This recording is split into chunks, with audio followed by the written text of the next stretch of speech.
Swendeman, we're back on a Monday with the 2 Minute Drill podcast. We're back on schedule. It's Jim Monaghan along with Chris Swendeman here on a Monday night. The big story is the Yankee Mets series over the weekend. And inside that story is Juan Soto. He did not have a good weekend on a No, variety of levels, no. dealing with the fans, dealing with the media last night on Sunday night. I don't care that he didn't want to be mic'd up, but the whole tenor of the situation has gone. I don't want to say bad to worse because I still think he's going to do well this year. I really do, but it was not a good weekend for Juan Soto. No, from front to back, it just got progressively worse. And, from he tried to be cute and take the high road Friday night, tip his cap. He took his batting helmet off, he tipped to the crowd and As they were took booing the him. high road as they were booing him. He tipped his cap a little bit, out in right field when they turned their back on him. Yeah, and then it just got progressively worse.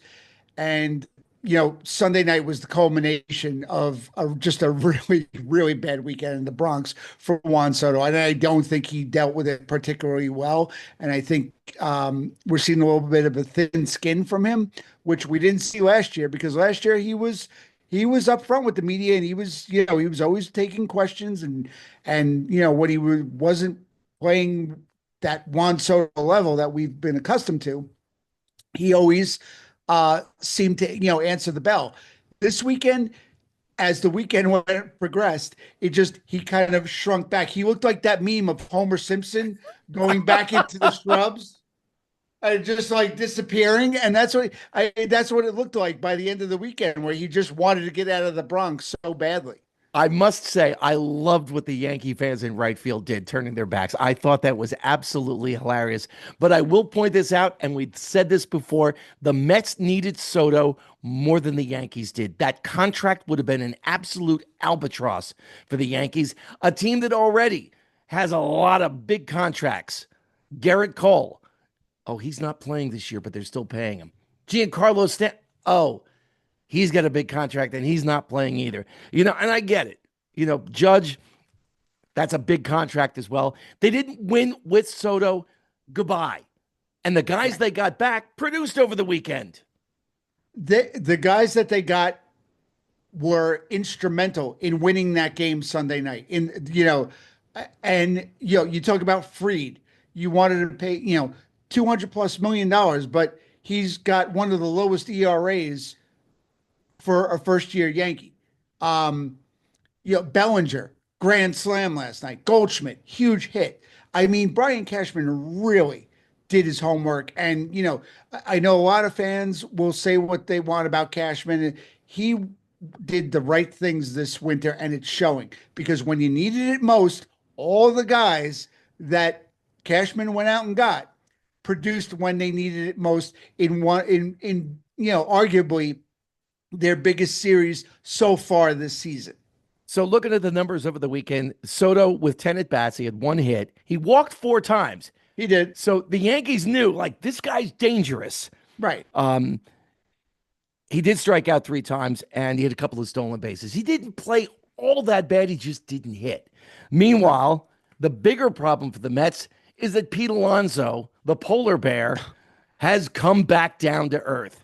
He had a rough weekend. He had a horrible error last night. And in the last 2 weeks, the polar bear has gone ice cold. His batting average has dropped 48 points. His on-base percentage has dropped 63 points. And his OPS is also falling off a cliff. So the problem, and I knew Alonso would come back to earth a little bit. We expected it. He was playing above his level. The problem is Sure. Soto isn't picking it up. Correct. And, there were a lot of hot starts for the Mets that kind of masked the Soto, struggles. Lindor being another one. Lindor, who we just spoke about last week. Lindor, who has been in his Met career, say, a chronic slow starter, was off and running this year. And now he's slowed up a bit. And the guys who normally have the good batting averages, the McNeils, the Nimos, they're playing okay, but none of them are lighting it up. So if your big three, Soto, Alonso and Lindor are not hitting, that is a huge, huge problem. You and I were texting each other over the weekend. Aaron Judge, in one of the games over the series, had the first 0 for 5 of the season. This It's is how crazy. great he's been this year. Yep. The first 0 for 5 of the season. I don't think he had a particularly strong weekend as well. But No, again, I don't think he's going to hit 400 for the year. So you no. expect that to come down a little Right. bit. Meanwhile, one of the other things that happened over the weekend was I've finally seen it on social media. Yankee fans are really turning on Anthony Volpe. And I was wondering when it would finally happen. This weekend, I'm thankfully the Yankees have been winning. This weekend, it got really ugly for Volpe. Yeah, there was some. I mean, Sunday night, you and I were texting, and I had sent you a couple of things that I saw on social media of Yankee fans just tearing into Volpe. I mean, and the one time when he came up to bat when it really counted and they could have used it, well, I think it was bases loaded. He Twice. had one of the most awful at bats I have seen in a very long time. I mean, we were texting between each pitch at one point, and I was telling you, I was like, "This is just awful. This is horrible to watch." It was hard to watch it last night to see him struggle so bad. I mean, at some point, don't you just as a coach? I'll ask you, at don't you just give him a break and sit him down for a few games, something to let him like just restock, recharge, whatever he's got to do? Because right now he just looks absolutely lost at the plate. He does look lost at the plate. I don't think his defense has suffered, and I think that's why Boone leaves him in there. But the weekend, 12 at bats, 2 hits, 3 strikeouts. The 0 for 5 performance last night. He's getting himself out. Major league Right. pitchers have figured him out. You don't have to throw him fastballs to him. And in fact, you probably don't want to throw fastballs to him because he's a good fastball hitter. But if you throw him off speed stuff, and you saw it last night, that one at bat with the bases loaded was just, it Oh, was atrocious. Like, this it is a was big brutal to leaguer. watch. He's Yeah, just, he's that not was making the adjustment. The pitchers have figured it out. no, And, how long did it take the pitchers to figure out the torpedo bats? Right? It yeah, a hot clearly second. wasn't the bat. Yeah, I know he got a no, couple of big hits early in the season. Oh, it's got to be the bat. He figured it out. yeah, No, he didn't. He's got a no, hole in his swing, and the pitchers have figured it out. And we've mentioned this before. When the Yankees drafted Anthony Volpe, oh, he's the next Jeter. Well, listen, that's a heavy thing to throw at anybody. yes, But I think what Yankee fans thought they were getting was Bobby Witt Jr. And right, there's a couple of things going on here. First, we've talked about this. Volpe only had 22 games at AAA. That's it. That's not a lot of time to figure it out. Next season, boom, he's in the major leagues right. way too early.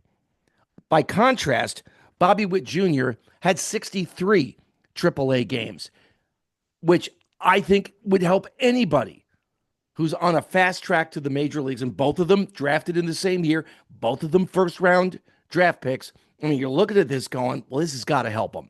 The other thing with Witt, he's a year older, even though they graduated Right. high school the same year.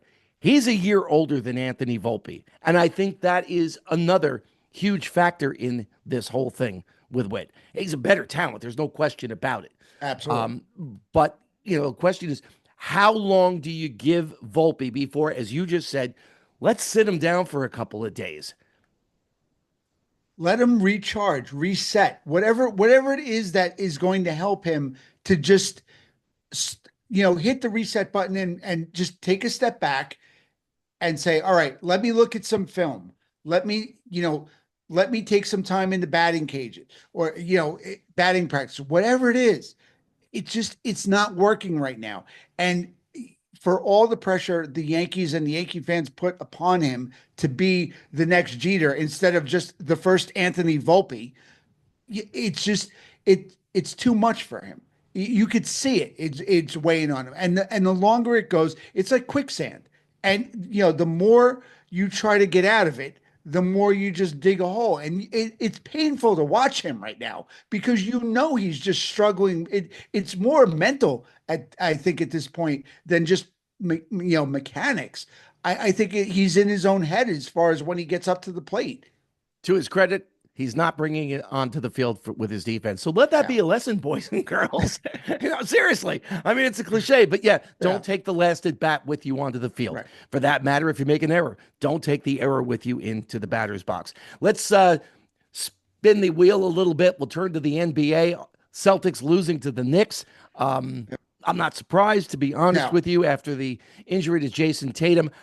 I think the Nick Magic runs out against the Indiana Pacers. I don't think they're quite as deep as Indiana, and I see the Pacers advancing. What are your thoughts?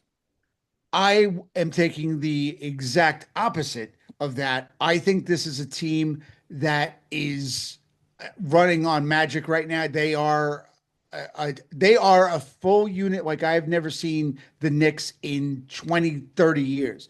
Um, they dominated when they had to, and they knew they couldn't go back to Boston for a game 7. And they made sure they did it because they put a whooping on the reigning champs. Well, used to be reigning champs. Um, and I mean, this team, Brunson is playing at the top of his game. Cat and so many others are playing just really good ball right now. It's going to be a heavyweight battle. You have one of the best players in Indiana, in Halliburton, playing across from them. It is going to be a really old school battle between Indiana and the Knicks. But there's something about this team. I really think they can make it to the finals. I really, really do. Well, we'll see what happens. That series starts a little bit later on this week. That's the 2 minute drill for this week. Like, subscribe, download, do all those things, and we will talk to you again next Monday. Thanks, Chris. Absolutely. You got it, Jim. Talk to you next week.